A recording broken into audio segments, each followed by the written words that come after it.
Hey, Diana, did you know that marketing your law firm is easy? Mark, that's the dumbest thing you've ever said. Ladies and gentlemen, jurists and just curious, welcome to the Successful Barrister Podcast. Here you'll learn about marketing, management, and life skills for lawyers that probably won't get you disbarred. Hosted by Marc Whitehead, a seasoned lawyer who remembers when fax machines were cutting edge, and Diana Berry, attorney, COO, and the brains behind the scenes. Together, they are the legal world's most dynamic duo since statutes met regulations. So if you're looking to build a practice, not a prison, you're in the right place. Welcome to the Successful Barrister, where legal legends are made. And welcome to the Successful Barrister Podcast, the podcast for lawyers about marketing, management, and life skills that probably won't get you disbarred. I'm Marc Whitehead, your host, along here with my co-host and right hand and COO, Diana Berry. Hey, Diana, what's up? Hey, Mark, it's a pretty day in Houston. It is a lovely day. We just sat outside for lunch at BB's Cajun Food, one of our favorite places here in the Heights in Houston, Texas. And as I sat down here to record this, everybody said, Mark, you're awful windblown. Maybe you should go brush your hair. So, to which you said, that was a look I was going for. And that's our relationship in a nutshell. Sometimes you just got to own it. What are we talking about today, Mark? So, Diane, we're going to talk today about marketing your law firm. And loosely based, we're inspired by actually two books I just read. The one-page marketing plan by Allan Dib. And I thought that was interesting enough that I got his follow-up book called Lean Marketing and just finished it the other day. So I think most of what we're going to talk about sort of conforms around the one-page marketing plan. In other words, the marketing basics, the nuts and bolts. Oh, that was his first book. Page. It's literally called the one-page marketing plan. Literally called that. Oh. So I think more we're going to talk a little bit today about how we do things. Mm-hmm.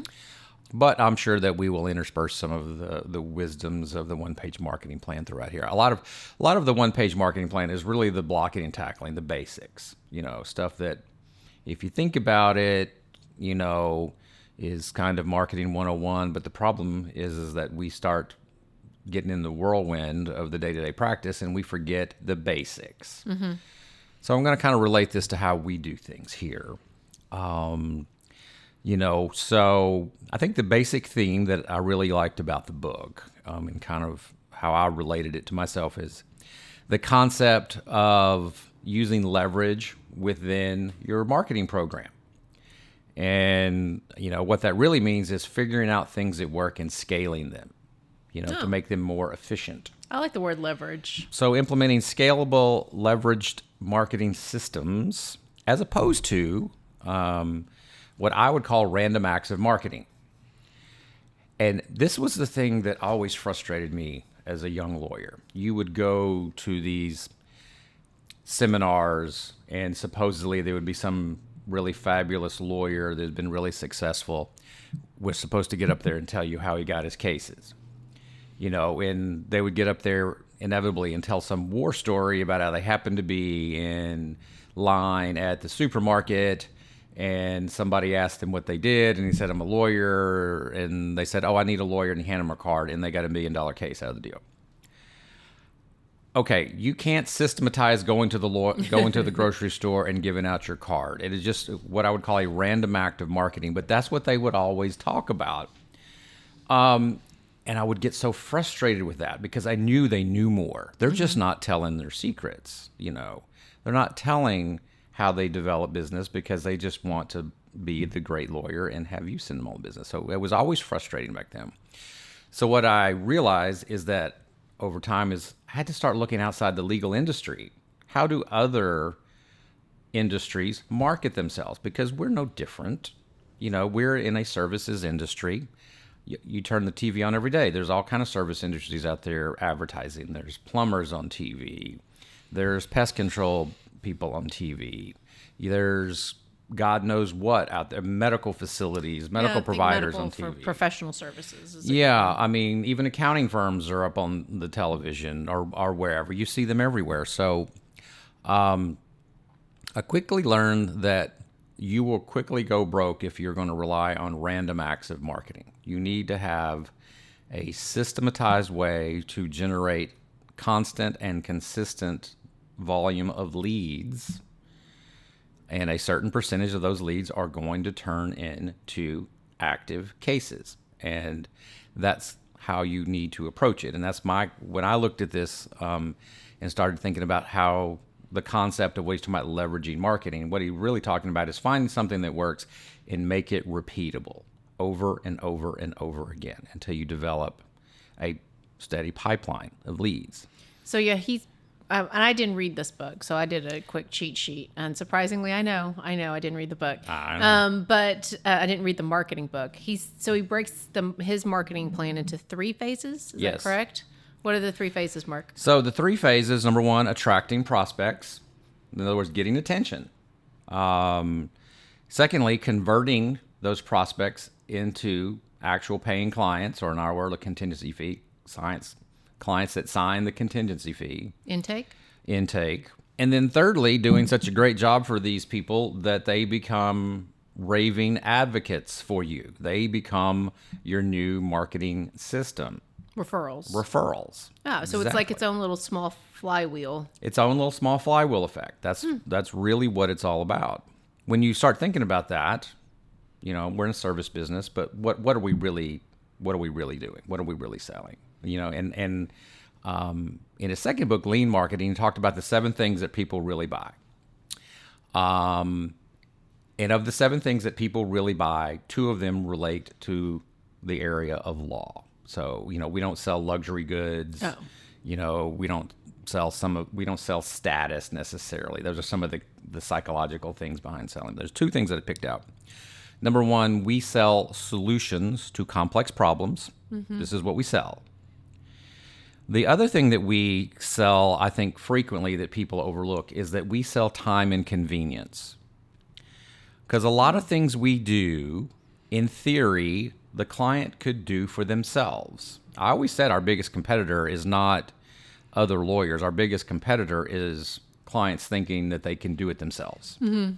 And never hiring a lawyer to begin with. Which is unique to our particular practice of law. So we're selling time and convenience. Hey, bring your matter to us, bring your problem to us. You don't have to think about it anymore. You don't have to do anything.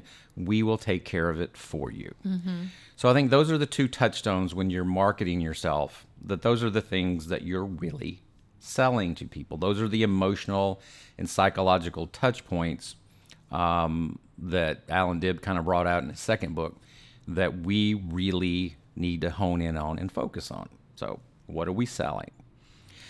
So we have broken it down in our marketing plan. We have this, what we call our 6 marketing points. And just real briefly what they are. Number 1 is an effective conversion system, an effective sales system. And I consider that part of my marketing effort because you should never spend $1 for marketing until you have your sales system, your lead conversion system down. It needs to be rock solid. And so many lawyers kind of ignore that. They let their paralegals answer the phone, or they just have a receptionist who answers the phone, and it might take days or longer to get back to a new lead that comes in. Well, they're moving on down the road. In this day of the internet and instant gratification, they're not hanging out. So every marketing plan has to begin with the concept of how you're going to convert those leads and convert them immediately. Our second is direct response marketing to the public. That's your general just getting attention. Third, we have a marketing program directed specifically to attorneys and other professionals. Fourth, we have a marketing program directed specifically to our client base. We have about 20,000 or so names in our client base that we market to heavily. Then we have community relations that we try to get out. I've been out in the community this weekend at the rodeo, cutting it all up with my cutting horse committee at the barbecue cook-off, which you failed to show up for. Community relations, I sponsored tents. I'm just getting out there. And finally, we have niche projects, which we'll kind of talk about a little bit later on, but just little specialty niches where we try to work our way into. But, these are the kind of the general broad categories that we deal with in marketing, and it's been successful for us. I think last year, I don't have the exact number, but we had about 15,000 leads that were generated that came through our Litify system. And in our industry, we have about a 10 to 12% sign-up rate. So, which may sound low to some people, but in our world, that's actually pretty average, pretty typical. Right. So that generated 1,500, 1,700 clients last year, which I think is pretty good. Pretty solid number. We're off to a bang-up start this year, so we must be doing something right. So when we come back from the break, we're going to get in a little bit of detail about how we market at Marc Whitehead Associates. This podcast is sponsored by Marc Whitehead Associates, a national disability benefits law firm. Marc Whitehead runs a firm of over 60 dedicated people whose mission is to make a difference in the lives of our injured and disabled clients. Marc represents disabled claimants in Social Security disability, private disability insurance, and veterans disability claims in all 50 states. Marc Whitehead is double board certified in both Social Security disability law and personal injury trial law. Marc has litigated disability cases in over 40 states and counting and can help your clients too. Stop throwing your phone calls away. Call Marc Whitehead at 701-VIP-LEAD. That's 701-VIP-LEAD. Or visit our website at disabilitydenials.com. Referral fees are paid in all jurisdictions where it is permitted. Refer us your disability cases today and know that your clients will be in good hands. All right, Diana. So let's talk about this. I think the first part of thinking about your marketing plan is you have to define your target market. Who are you marketing to? And I think you can divvy that up in a lot of ways. You can divvy up demographically. In our world, we are targeting an older demographic. I think then we usually target between 49 to 62-ish. With elder law, we're going to even go further than that. Elder law, we're targeting 65 to 80. But from a pure demographic perspective, you can target that way. If you're in a personal injury world, you may want to target a younger demographic. The people who go out and take risks and go out and go bump in the night are probably going to be the younger people in the world, I would guess anyway. Yeah, one of the law firms that we were in a mastermind with had a motorcycle niche, and so did a lot with like the local Harley Davidson community or the store, and then they found nonprofits that did a lot of work with like safe driving and or safe motorcycle training and all those types of things. Right.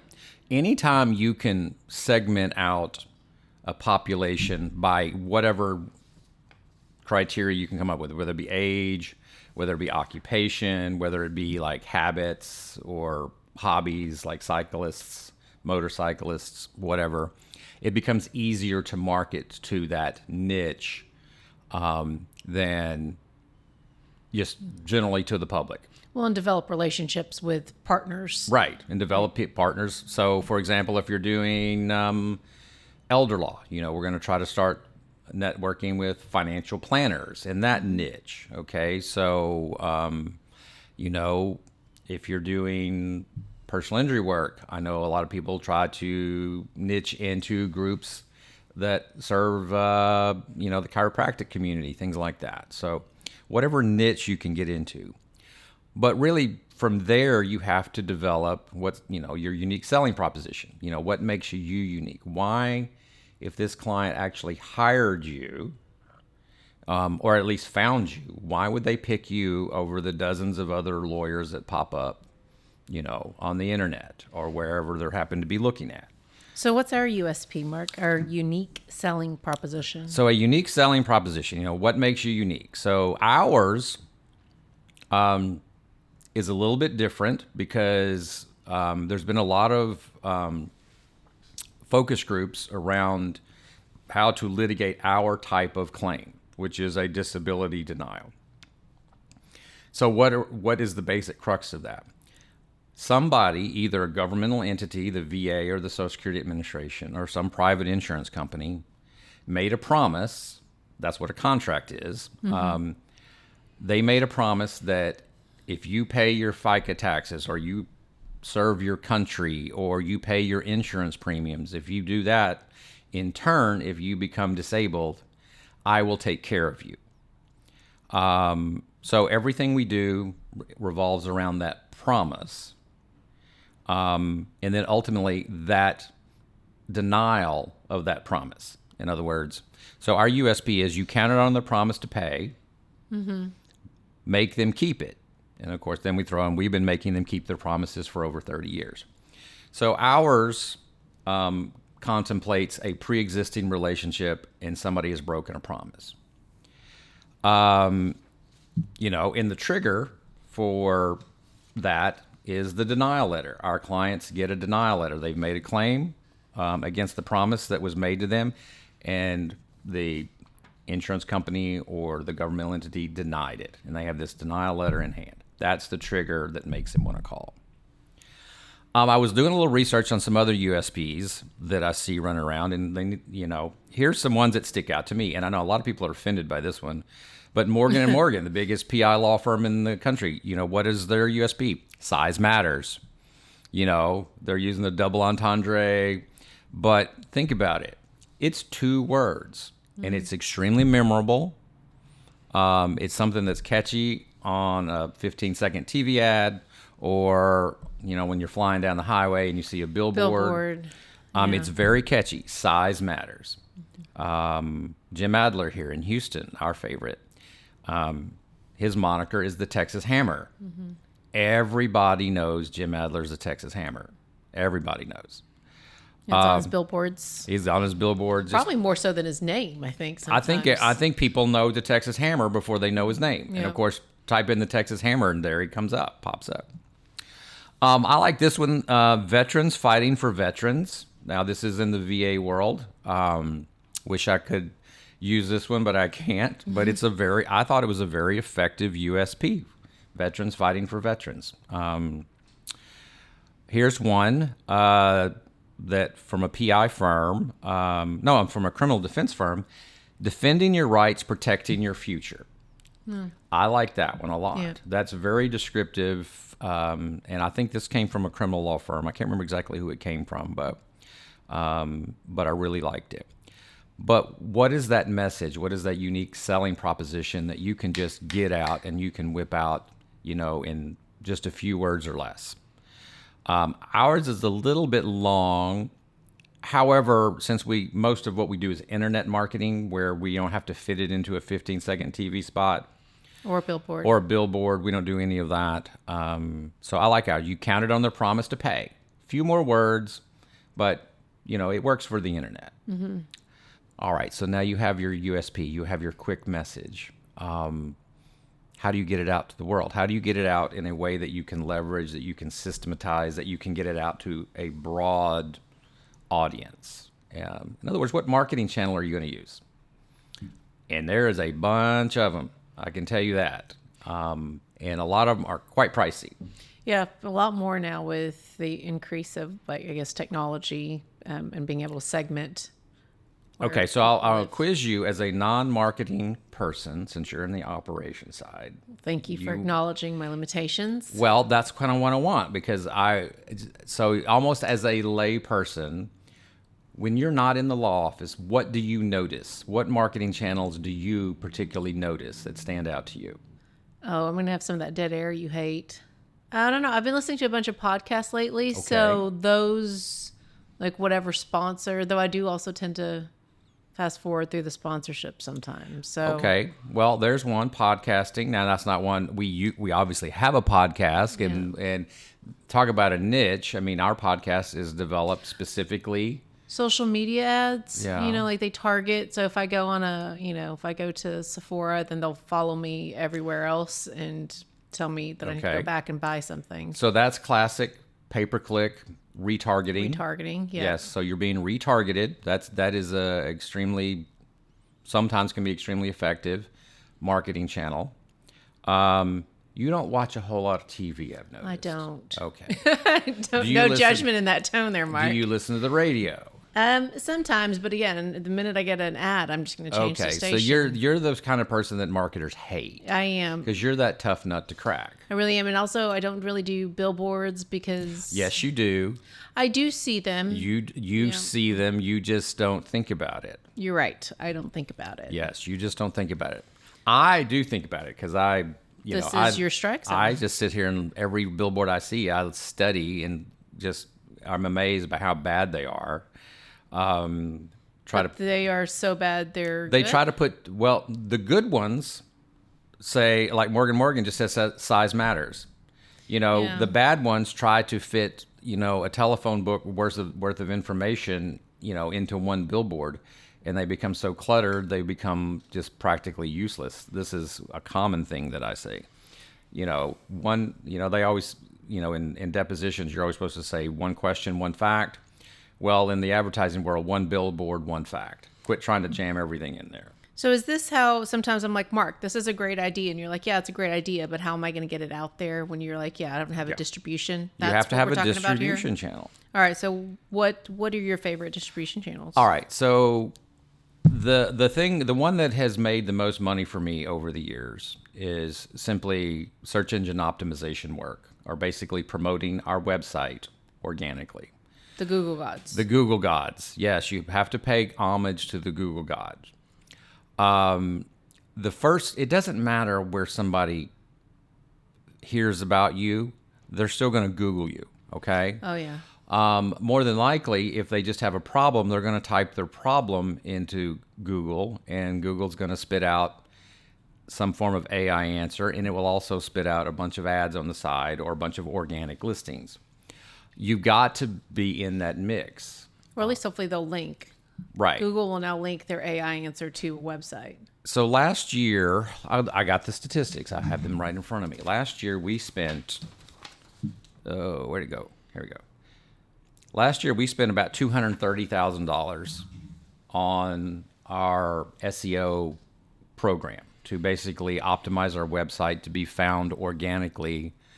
That's roughly what? That's $20,000 a month that we spend, something along those lines. But we develop, generally speaking, about $200,000 a month in revenue based off of that, about a 10-to-1 return. 10-to-1 is an awesome return on your marketing dollars. We say 5 or 6 to 1 is kind of what you're shooting for. You can get 10-to-1, you are way ahead of the game. But we're very aggressive on our SEO work. $20,000 a month sounds like a lot of money, but if it's getting a 10-to-1 return, it's almost a no-brainer. But you got to have a really good webmaster, a really good SEO vendor, and we have been through a few. So then, do you have to play at that level to have an effective SEO program? It depends on what your niche is. Your niche is. Okay. If you're in the PI world, yeah, probably that's a minimum. Yeah. If you're in estate planning or elder law or criminal or something like that, I think you can do a much, much lower level than that and be quite effective. Okay. So it just really depends on, it's what's the competition look like? You have to, you want to be in the top 3 to 5 of what your competition is, because you got to fit into that 3-pack. That's where you want to be. The second one is sort of a deviation off of SEO work, which is pay-per-click work. Doing Google AdWords, using pay-per-click has been relatively effective for us. It's not been great. I would say last year, we probably got about a 4 or 5 to 1 return off of it, roughly, and it's getting a little better. But the key to doing effective pay-per-click work is you got to have, a good vendor who can really come up with a lot of negative keywords, because it's not about getting the leads you want. It's about avoiding the leads you don't want. It's about avoiding paying for the leads you don't want, because that can just balloon your costs, to make it so expensive it's not very effective. So really that's kind of more about, cutting the waste out. But it can be fairly effective, and that's where the retargeting comes in. A lot of what your pay-per-click is another form of retargeting, where you're paying for those impressions. And I'm not going to get too deep in the weeds, but But I would say the good thing about it is it's very scalable. You can pay $100 a month if you want, or you can pay $100,000 a month if you want. Whatever your budget allows, you can put towards that. And as we talked about leveraging your marketing, one of the things you want to do is find something that works and then scale it. Third one I had here is our own database. We do extensive marketing to our own database. And number one means you got to collect names and addresses and email addresses. And number two, you got to stay in front of those people through a combination of mailings. We mail out 5 times a year, physical mail to our group, and then we email, touch them that way 2 to 3 to 4 times a month, depending. Combination of newsletters, webinars, things like that, but we have to stay in front of that group. Very effective use of your money. We're launching a TV campaign this year. We've done TV in the past. TV is sort of come and gone in our repertoire of lead generation. We're going back up in a different way within the next month or so. So I'm sort of excited to see how that's going to go, how this new angle that we're taking is going to work. We do a lot of social media, both paid and organic. Results, hit and miss. But I think we're getting better at it. Here are a couple of things we've done that haven't really worked. Local service ads, LSAs. And that is really unique to your market. I've met many people who've done LSA work, and it has worked quite well for them. We have tried LSAs, and they have not worked for us. They're geographical markets. Your geographical market and what you're shooting for.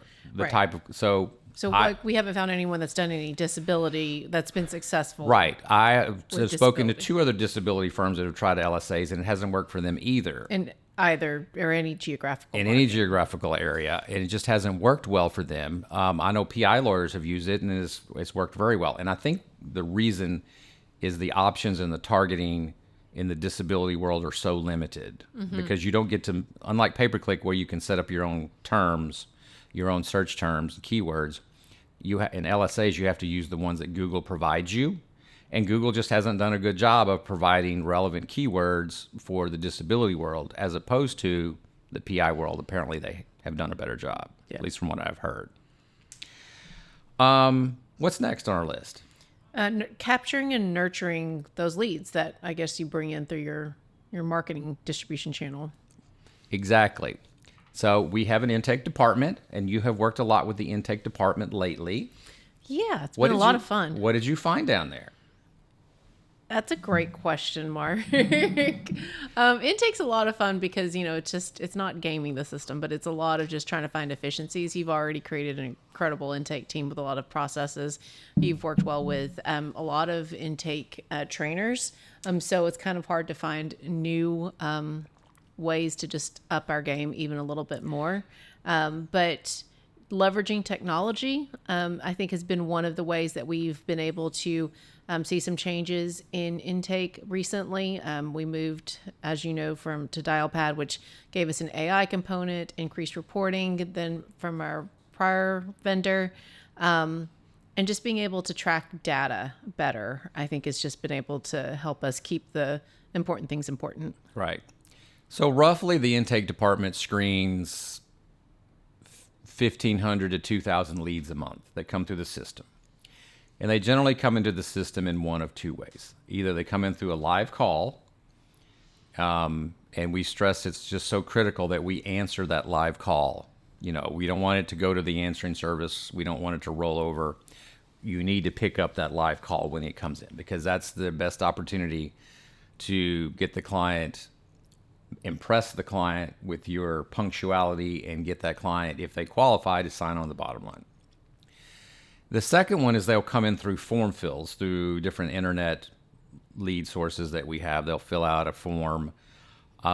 We have found that this is a lot less effective than live calls. So your first rule of order within your intake department is to make sure all live calls are answered. Mm-hmm.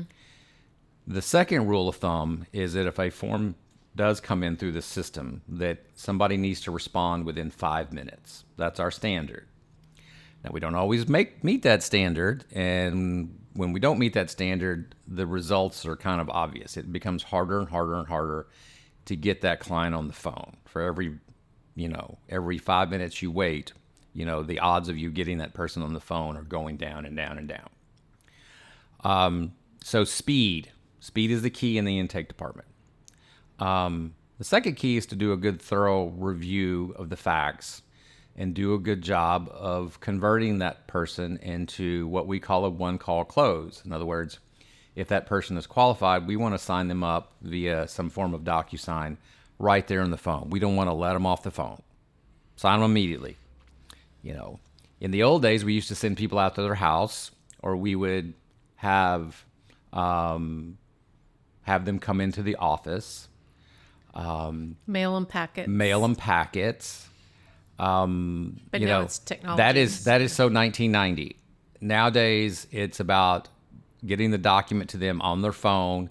They can sign their phone with their finger and sign on the dotted line and get them launched into the system.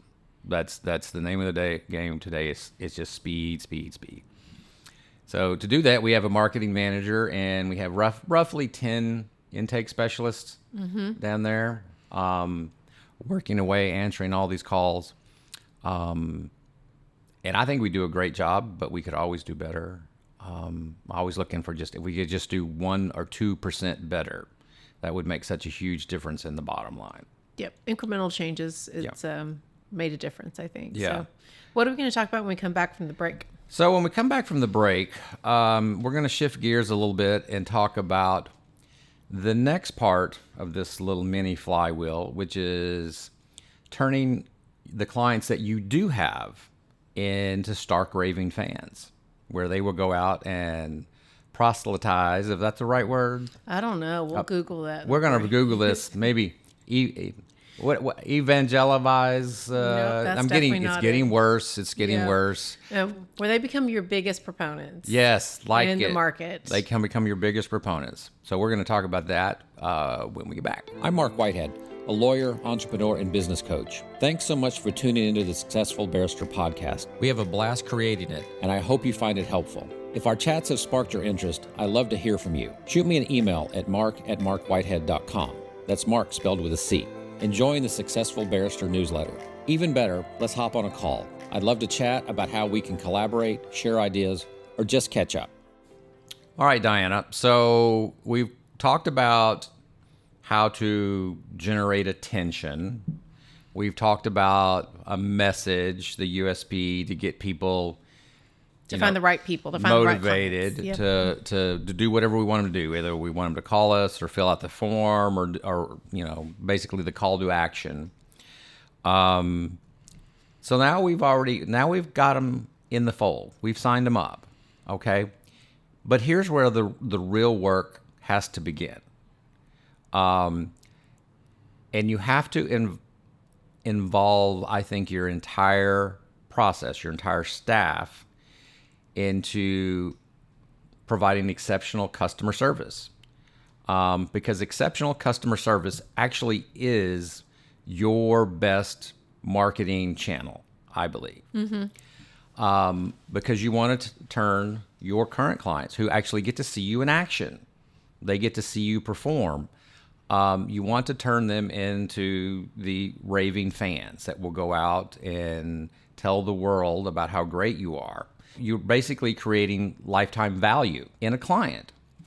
So in our world, in contingency fee world, one of the problems is we don't typically get repeat business from a client. Actually, we hope we don't get repeat business, because that means something bad happened to them again. And I never wish bad things to happen to any of my clients. So we have a client, we come in on a contingency fee basis, we do a good job, we win their case, they're on benefits moving forward. Same thing if you're a PI attorney. You get one shot at it. So, but that everybody knows somebody, and most people know somewhere between 20 and 100 people. I think that's the statistics, that most people know somewhere between 20 and to 100 people, depending on their social network. Statistically speaking, they're going to know people who need you. Okay? And you want those people to refer you. You want those people to remember you fondly, and to actively know that you want to be referable. You need to make yourself referable. But it all begins with the initial client sign up. So one of the things we do, we train our intake specialists, a very specific process for signing up the case, explaining what's going to happen, setting the next expectations, and getting them transferred over to operations. Operations has an onboarding process that they are directed to go through to basically make the client feel at home, welcome the client, get the client oriented to what's going to happen in the firm, set expectations, and then hopefully we're going to deliver on those expectations. When we sign clients up, we have a wow package, and this is a term that I've heard at many places. I didn't invent it, but a wow package to wow the client. With different we have a client handbook that we prepared that explains the process. We have books that we send them that kind of give them more in-depth knowledge of the process. We send them goodies, some swag. Yeah. Just something to make them feel welcome to the firm. And a lot of firms do this. A lot of firms I know spend a tremendous amount of money on the wow package. We have to be a little bit more judicious based on our industry, but something to impress the client right off. But then you've got to deliver, and that can be difficult sometimes. I mean, we have the problem that we, have the government on the other side of us. Very long process. And it's a very long process. So the first thing you have to do is you have to set client expectations.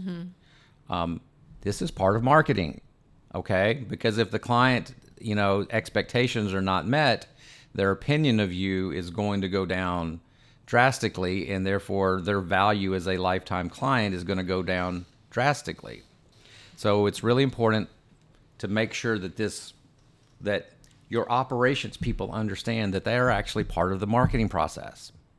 Yeah, so I think we went to a vendor luncheon the other day, and I don't know where they got the statistic, but they said that one-star Google review you need about 30 5-star reviews to counteract that one-star review. And so I think that's just whether that's true or not. I think it's important to understand that obviously customer service just isn't one of our firm's core values, but that it obviously has an impact to your marketing spend as well. Yeah. So the main thing is you want to ask for referrals. But one of the best ways to quote unquote ask for a referral from a client right off the get-go is to ask for a Google review. Our intake department is extremely successful in getting our clients who have just signed on with us, that know nothing about us other than the fact they had a pleasant experience with our intake specialist, to go and give us a 5-star review. That's the first thing the client can do to be, one of your raving fans, is to say it to the public. And there's so many lawyers out there who think that they can't ask for Google reviews from a client until after the representation is over. And that's simply not the case. Yeah, a lot of, so even Case Status, one of the vendors we've talked about on this podcast, they've built in ways where you can, based on the NPS score that we ask the client for, you can actually link them to a Google review or to your Google link. So you can have them, if they're happy with you, go ahead and leave that mid-representation. Right. So assuming that you've done a great job of representing them and you get them a good result, or at least an acceptable result, or a result that they understand. Sometimes results can vary depending on the circumstances, but then comes the task of offboarding that client.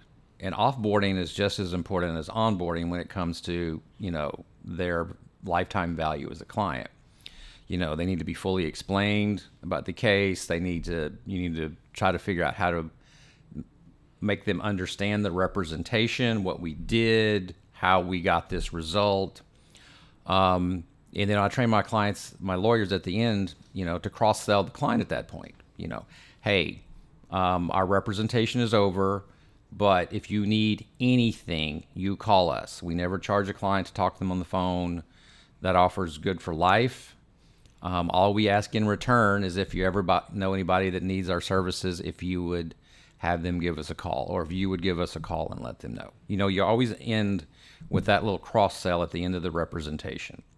I always tell my lawyers, make sure you give them your extension. In other words, your direct dial extension, so they can call you directly. Don't go through the switchboard. Don't go through that whole rigmarole. So give them your direct dial number. But then we have to follow up with them because people will forget you over time. So we have a whole series of automated ways that we follow up with people. We have the printed newsletters, the magnet calendars, e-newsletters, the e-newsletters that go out. We have news blasts that go out. Now we're starting to do webinars for our clients. Town halls, webinars, whatever you want to phrase that. And I think the whole ideal is try to find things that are interesting to them post-representation. Like, so for example, we're filming this in March, and so taxes season is around the corner. So we give taxes are an issue for the disabled. People are a little confused about it. Now, we don't give tax advice per se, but we can give out general tax information over, and so we'll do either newsletters on that topic, or webinars on that topic. How to stay on benefits is another topic that we can do. So you want to find things that they're interested in post-representation, so they will still tune in, quote unquote, to your channel. And that's always an ongoing, challenge, an ongoing brainstorming session that we have. Is like, we know so well about what's interests them while the case is going on, but what interests them after the case is over? What now will keep them engaged with the firm? We also use social media as a marketing channel to our client base. We try to get all of our clients to, like us on whatever social media that they consume, and then we put messages to our clients directly on social media because a lot of people, that's their daily news source now almost. So we keep popping up in front of them that way. But you always want to maintain that connection. You always want to be useful to them. So you have to be thinking about post-representation. What could you give them? What sort of content could you give them that would be useful in their lives now? Which sometimes we come up with some great ideas. Sometimes we come up with ideas that are not so great, but hey, we're trying. Yeah, I think that's all you can do with social media. Sometimes it's hard to see, translate an impression to an actual, lead or a repeat referral. So one of the last strategies, Mark, that you use is the community, our community relations program. So that one, we want to get out in the community, particularly, so in our world, in the disability world, we want to get out in the community where you're likely to bump into people who have various disabling conditions, so we try to get involved in different sort of disease groups, different sort of health niches in the neighborhoods. There's the mental health organizations out there. A lot of our clients suffer from some form of mental health issue. There's simple things such as American Cancer Society. There's lupus. There's the Crohn's disease organization. I'm blanking on the name off the top of my head. What are some of the other ones? The MS Society. These are community organizations that kind of deal with the population that we want to be in front of. But then I do other things. Like I've been doing the rodeo this weekend, Houston Livestock Show and Rodeo. I'm sitting there talking to a bunch of people, and we're all, business professionals that volunteer our time in this organization. And literally this weekend, I had 3 different people walk up to me. They heard me talking about what I do, and they started telling me about their active disability claim and wanting to know what to do. Could I help? I was kind of shocked. Yeah. But 3 different people. Yeah, I just filed last week. What should I do? Should I call you? I give them wait, not yet. See if they grant you. If you're denied, then call me. But just getting out there into different groups, you can just network with the community and become known for what you do. It's amazing. Goes back to, I don't diss the story that I told at the very beginning about the guy who gave out a card in the supermarket. I mean, it did work. It does work. But I think you have to be a little bit more systematic about it. Yeah, well, yeah, that's not true leverage. Yeah. In terms of marketing. So, so in closing, Marc, what is the one-page marketing plan and how we've applied it? What do you want our listeners to take away? I think it's simply you have to identify the market that you're seeking, and then you have to identify why they should choose you over the next guy down the list on their web browser. You know, what makes you unique? What's your unique selling proposition? Okay. And then you have to figure out how to get that message out in as many places as you can, as many marketing channels as you can, as efficiently as you can, at scale, because ultimately marketing becomes a numbers game. Yeah. It is a numbers game. You can't rely on random acts of marketing. You just really have to be very systematic about it. You know, when you're doing TV, and not that I'm recommending TV necessarily, but they will tell you how many eyeballs you were reaching for a certain price point. And at least you can make some educated decisions because you have data. You know, you're going to advertise on The Price is Right. You're going to pay, I'm just making up numbers now, you're going to pay $500 for a 30-second spot. And in that 30 seconds, you're going to reach 50,000 households. Okay, great.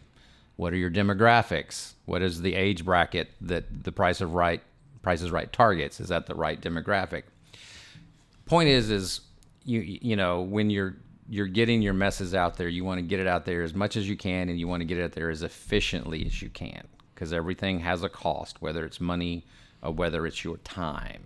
And then once you get that lead, make sure you have an intake department that can screen leads it quickly. Are precious. Every lead is precious. Even if it's a lead that you don't take, even if it's a case you don't accept, it's still a marketing opportunity. You can treat that person well. You can refer them to the right place that they need to go, or you can explain to them, you know, why you can't take them. You can give them a resource to go look at, whatever. If you treat those people nicely, keep those people in your database just like you keep your clients. You know, and that all creates this big flywheel. Again, it's all a flywheel. And then once you get them as a client to deliver exceptional customer service, yes, that they become... You can never overcome bad customer service. If your great marketing will not overcome bad customer service in our industry, I firmly believe that, because it will all catch up to you in the end. And then do something, I guess, keep them in your database after representation. I know that we talked about a WOW package at the beginning. Other law firms have done like 1 year after the settlement date, like PI law firms have done like a box for them to kind of just stay top of mind. And there's, of course, the newsletters and the different things you do. Anything you can do to stay top of mind. Anything you can do, you know. We did a podcast a couple of weeks ago on my top 10 things that led to my success. You know what I left out? Marketing. Keeping a good database. Oh. From day one, 32 years ago, and I'm not claiming brilliance. I think somebody told me to do it, but I have kept a good list of people. Yeah. And I've kept my list up. Yes, we do. With every organization we're If your building is burning down, the first thing you grab is the hard drive that has your database on it. Let's hope it's not on a hard drive these days. Yes, let's hope it's not on a hard drive these days. All right. With that, I think we're getting the high sign that we are running out of time. So I want to thank everybody for listening to the Successful Barrister Podcast, where legal legends are made. I'm Marc. And I'm Diana. And together we're the dynamic duo of law. Remember to rate and review us wherever you get your podcasts. And if you've enjoyed this podcast, tell your friends. Let's grow our audience. And visit us at successfulbarrister.com. And be sure to visit our sponsor, Marc Whitehead Associates, a national disability law firm, at disabilitydenials.com. Bye. Bye.